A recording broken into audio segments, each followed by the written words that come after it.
3대 운동을 비롯해 웨이트 트레이닝을 할 때 악력에 대한 중요성을 대부분은 강조하지 않는 것 같습니다. 데드리프트를 할 때는 손을 갈고리처럼 잡는 용도로만 사용하고, 벤치프레스를 할 때는 손꿈치에 바벨을 얹는 정도로만 손을 사용하고, 스쿼트는 말할 것도 없겠지요. 저는 손을 이렇게 사용하는 것에 대해 의문을 갖게 된 계기가 점프 스쿼트를 하면서였습니다. 점프 스쿼트를 할 때 100명이면 100명 모두 다 발과 발목을 사용해서 점프를 합니다. 결과적으로 점프를 하는 순간에 발끝 즈음의 힘으로 땅을 힘차게 밀어냅니다. 아무도 발 뒤꿈치로 점프를 하지는 않을 것입니다. 점프 스쿼트를 할 때 발과 발목을 적극적으로 사용한다는 점에서 저는 왜 상체 운동에서는 손과 손목을 적극적으로 사용하지 않는가에 대해 의문을 갖게 되었습니다. 미는 힘과 다루는 중량이 중요한 이 시대에 손과 손목을 적극적으로 사용하면 미는 힘도 늘고 다루는 중량 또한 늘어날 텐데 말이죠. 또한 아실 분들은 아시겠지만 손을 강하게 쥐면 전완근 뿐만 아니라 이두근과 삼두근 그리고 어깨 근육까지 힘이 들어갑니다. 심지어 대흉근에도 힘이 들어갑니다. 이것은 분명 강한 악력이 상체의 근육 활성도를 높여주는 것일 텐데 왜 악력을 강조하지 않는 것일까요? 제 생각에는 악력을 강조하지 않는 이유가 몸 중심부에 있는 근육을 먼저 동원하기 위해서이지 않을까 생각합니다. 턱걸이를 예로 들어보겠습니다. 턱걸이를 할 때 광배근의 힘을 사용하지 않고 악력으로 몸을 당기려고 한다면 손목이나 팔꿈치 부상을 야기할 수도 있고, 당기는 힘 자체에도 부정적인 영향이 있습니다. 따라서 손에 힘을 풀고 광배근으로 당기는 감각을 먼저 키우기 위해 악력에 대한 강조를 하지 않는 것이 아닐까 추측해 봅니다.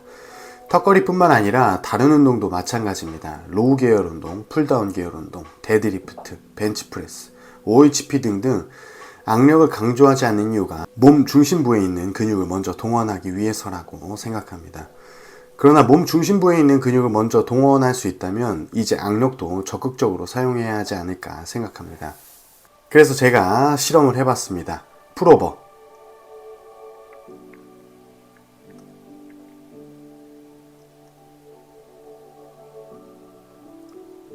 바벨로,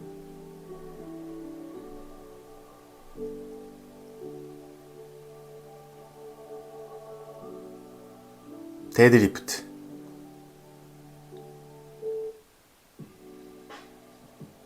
랩풀다운,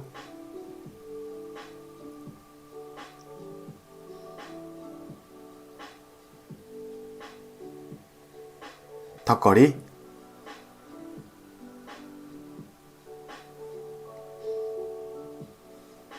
벤치프레스,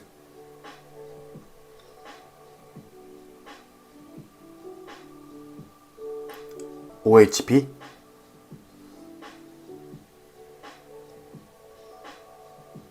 플라이.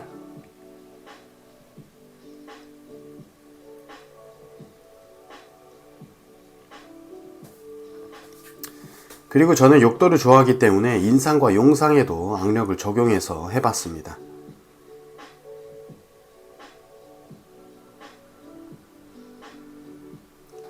결과적으로 저는 대만족을 했습니다. 몸 중심부에 있는 근육들이 악력들로 인해 더 활성화되는 것을 느꼈습니다.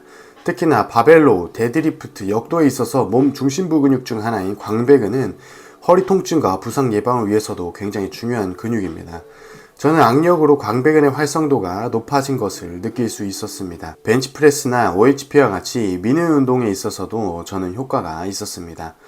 오늘 주제에 살짝만 벗어나서 미는 운동에 대해 제가 느꼈던 것을 한 가지만 말씀드리면, 저는 대흉근이나 삼각근은 곧잘 사용했지만 전거근을 잘 사용한다는 느낌은 늘 받지 못했습니다. 그런데 요척관절의 움직임을 이해하고 나서 전거근의 사용감을 확실히 알 수 있었고 악력을 통해서 이를 강화시킬 수 있었습니다. 따라서 저는 미는 운동을 할 때도 악력이 도움이 되었습니다. 그러나 웨이트 트레이닝을 할 때 악력을 사용하는 것에 대해 주의사항을 다시 말씀드리겠습니다.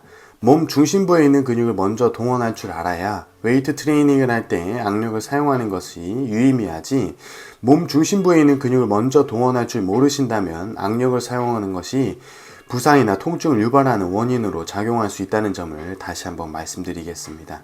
제가 준비한 내용은 여기까지입니다. 여러분은 웨이트 트레이닝을 할 때 악력에 대해서 어떻게 생각하시나요? 다른 의견이 있으시다면 댓글로 남겨주시면 서로 성장하는 데 도움이 되지 않을까 생각합니다.